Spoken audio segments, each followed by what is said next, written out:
Alright, welcome back everybody. You're watching the Premier League Season 3. This is Game 2 in a Best of 3 series. Team Dignitas versus FnaticRC. Dignitas this time on the dire side, Fnatic on the radio. Now Dignitas are up 1-0 against Fnatic. Fnatic need to win this to stay, well basically to stay alive in this Best of 3 series. Now this is an all-pick round just because we did do the drafting while we're waiting on Era to rock up for Fnatic. As you can see there, he is... Actually, yeah, where is he? There he is. He's down here. He was a little bit late. We did have a stand-in earlier on. Notar being the stand-in. Okay, so we're going through the picks here. Alright, so I'm just waiting for this to click over. But right now we had an interesting pick.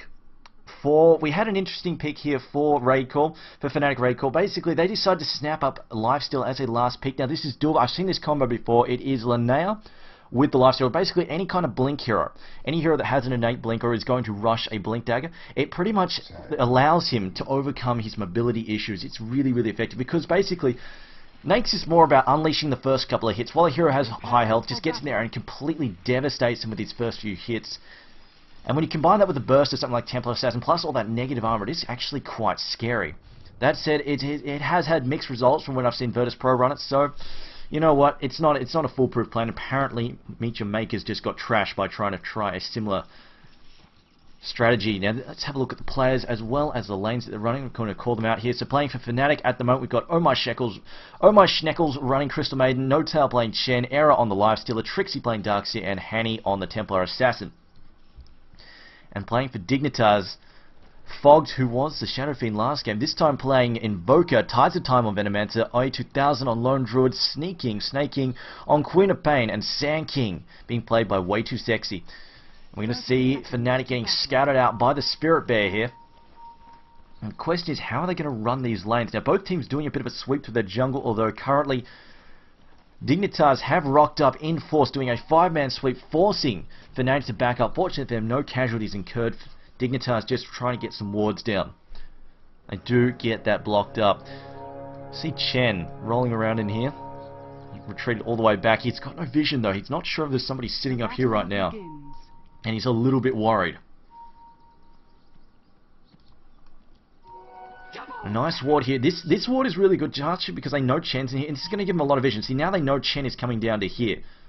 Or possibly in this area. So basically, if they want to, they can duck in there and set up a gank. Now, let's have a look at these lanes for Dignitas. Now, they have gone for a 2-1-2 at the moment, although Tides of Time may be roaming around shortly just to try and help set up the ganks on mid. And in fact, I think they might try and get a lot of mobile ganks happening. It looks like we've got an Exhort, Quace, Invoker.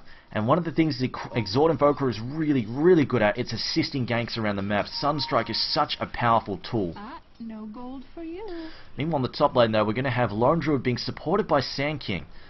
This doesn't seem like a big deal. Now, fortunately, Darkseer, he's going to be able to remotely farm. Doesn't need to worry too much about some serious lockdown there. They've got one stun from Sand King. Unless they get a really lucky root proc, he's unlikely to get taken out there. Not to mention, the Spirit Bear can't harass him too much just because he can respond with Ion Shell. So I should actually try and activate that next time. Your destiny. You see, there's that Spirit Bear actually taking a fair amount of damage. Same for i2000 actually. The creep moving up there and harassing, doing a fair bit of damage. Looks like a bit of Crystal Nova in the bottom lane. The Arrow doing some damage here to Queen of Pain. Queen of Pain, they're blinking out. And right now they really don't have a decent amount of lockdown until Crystal Maiden. And if she does, she will need to level up Frostbite to really, for them to have any shot at pinning her down. Maybe if Chen can get in there and follow up with some nets, things might be a little bit different. It looks like Chen is actually getting ready to use some smoke plus a Wildkin War Chief. Just use that tornado to burn down those creep camps. It's actually a very, very effective way for him just to stack camps and then farm a massive amount of gold. We see here Sand King struggling not to, in fact, having his creep wave and neutral camp jacked at the moment. Venomancer is doing a little bit of counter warding here. This is going to be quite problematic for mid. Mid is going to have to be very careful about incoming ganks. Crystal Maiden, though, getting the slowdown on Venomancer. Venomancer, though, coming back to range. Still only level 1, though, so she doesn't have a Frostbite to go with it. If she had a Frostbite, that could have been really bad news, although Chen actually doesn't have any neutral creep. Oh, yes, he does. He still has a Wildkin War Chief, which wouldn't have been that useful.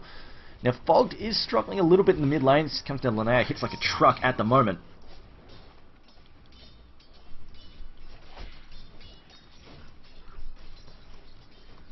Demised. See the what's that? A Sal being shuttled out here. Fogged is going to have a little bit more regen. He is struggling. Linnea though should have a bottle on. In fact, she already has a bottle. Did rush that with a bit of an eco build. Has picked up boots down. Looks like she's getting ready to get mobile and start ganking. See Queen of Pain just struggling against Lifesteal at the moment. Lifesteal not doing that great on CS. Only 8 and 2, and I think it just comes down. He's been left alone a little bit too much. Of course, he's not that resilient. Doesn't have that much lane control either, so he can't really deal with Queen of Pain by himself. And this just comes down to Crystal Maiden and Chen have been a little bit busy in here, just trying to keep Venomance under check. Venomance actually going to the mid. There we go. Cold Snap getting thrown out. However, he managed to miss with a Venomous Gale. That could have been lights out. Venomous Gale missing. And I think he realised he missed out, so he decided, you know what, not even worth wasting my ward. See Queen of Pain. Although there's the open wounds. Queen of Pain does have Blink, and this just comes down to it. There is just no way for Era to pin her down.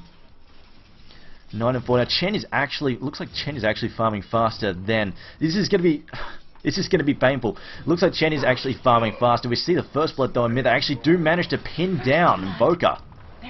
Fog gets cleaned up there. 3-man gank. Until it has been spilled. Very cool of you. I'm just checking Crystal Maiden's build. She is indeed. She's gone for the 1-1-1. I've actually seen a few teams, they actually sometimes even just go, you know what, let's not even bother with Arcane Aura and go screw it and just max out those nukes as fast as possible. But in this case, she's gone for the 1-1-1. The question is, will she max out Frostbite early just to try and lock down these annoying heroes such as Queen of Pain? Even the Invoker is a bit of a pain in the ass when it comes to running him down. Or will she go for the AoE nuke firepower that comes in the form of Crystal Nova?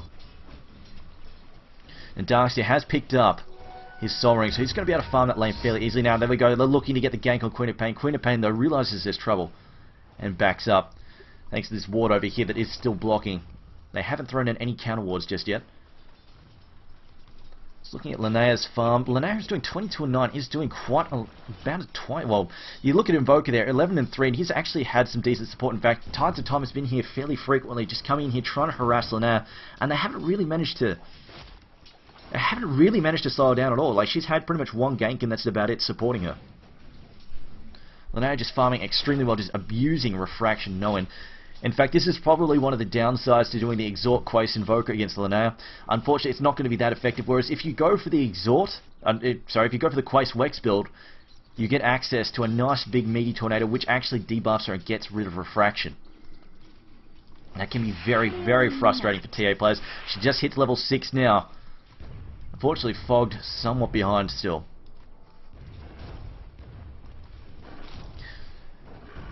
Now the question is, how well is the Spirit Bear, or rather, how well is Lone Druid farming? Lone Druid is farming quite well at the moment. 28 and 7. This is quite strong farm. Meanwhile, though, it looks like they're going to go for a gank in mid. Refraction is up though. There's the Cold Snap, going to try and slow Linnea down. And this time, Venomous Gale does land, but she's dodging so much damage for Refraction. Melds tries to dodge, not going to happen though. Sunstrike incoming, and Linnea is toast this time around. Chen unable to save there. They could have had that gank happen a little bit early, just came down to the fact that Venomance managed to miss the first Venomous Gale. Now coming up on the 6-minute mark, wards will need to be replaced in a moment. Queen of Pain having her bottle, actually having her salve knocked off. They're using the bottle. It's going to find a regen rune. Not going to happen though. Chen says none of that, gets rid of it. Nice little deny. Queen of Pain though, that said, she's still got plenty of health. And Lifestealer really can't charge in there that quickly because he's going to take a lot of damage from the Scream of Pain, although he's backed up now by Crystal Maiden. They could try and make something happen. She's going to harass a little bit.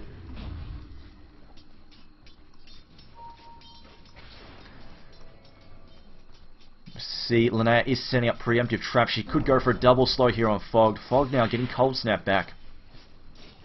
Chen moving in, they're going in for the net as well. They've got the slowdown, the initial slow. She's got another slow up her sleeve. There's a net, going to pick off Fogged once again.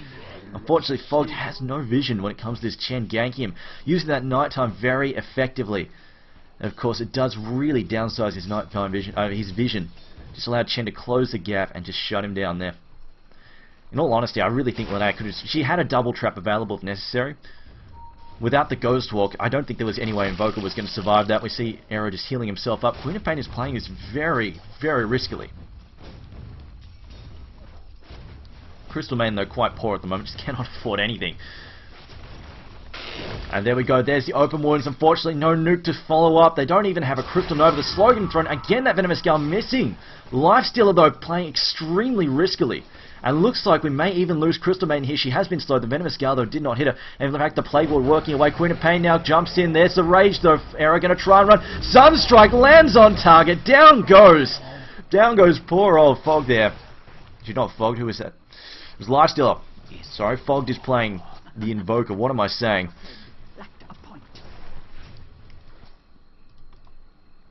Lifestealer being run by Era, getting them mixed up there.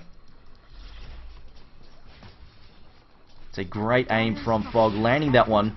Nice, made it look just too easy. Once he saw him going into those trees, he knew exactly where he had to throw that Sunstrike. Queen of Pain, though, this time, are going to find herself a haster, just before Hanny can get there. Hanny, though, just throwing down a bit of harass. Throwing down another side trap there. Dire's bottom tower is under attack. This is what I like to see. Queen of Pain now actually dashing away once again, walking back into yet another hero. I haven't really seen Sand King do a whole lot yet. It just comes down. I'm really looking for this Spirit Bear, though. Lone Druid and Spirit Bear are farming extremely well. Queen of Pain now having to pause, but they are farming really well. 52 CS, they're not even at the 10-minute mark yet. They're farming quite strong. It just comes to the fact that nobody's been bothering them, and this is going to be painful. There's going to be a relatively early Radiance at this rate. And Radiance is going to help. Radiance in conjunction with Venomancer is really going to cut down the ability for Refraction to do anything. And then they're just going to be able to push early. And of course, like I said before, they've got all this minion push. They'll have the Forge Elementals. They'll be able to use and abuse them. They'll have the Plague Wards. They'll have the Spirit Bear. And I honestly don't know if there's anything that's anything that Fnatic's really going to be able to do to stop that. Lifestealer is going to have to farm still quite a bit, and he's not that farmed. He has been really shut down pretty badly by this Queen of Pain. Unfortunately, he's had very little support. Crystal Maiden and Chen have mostly been doing their own thing, putting pressure on mid, keeping Fog shut down. But at the same time, they've been farming the jungle and just not putting any pressure on Queen of Pain. You see Queen of Pain is actually doing pretty well for herself. She's 31-9. She's been playing it solo down here. Neither Era nor Snaking are actually particularly farmed at this point in time, but you know what? Era needs it a hell of a lot more than Queen of Pain does.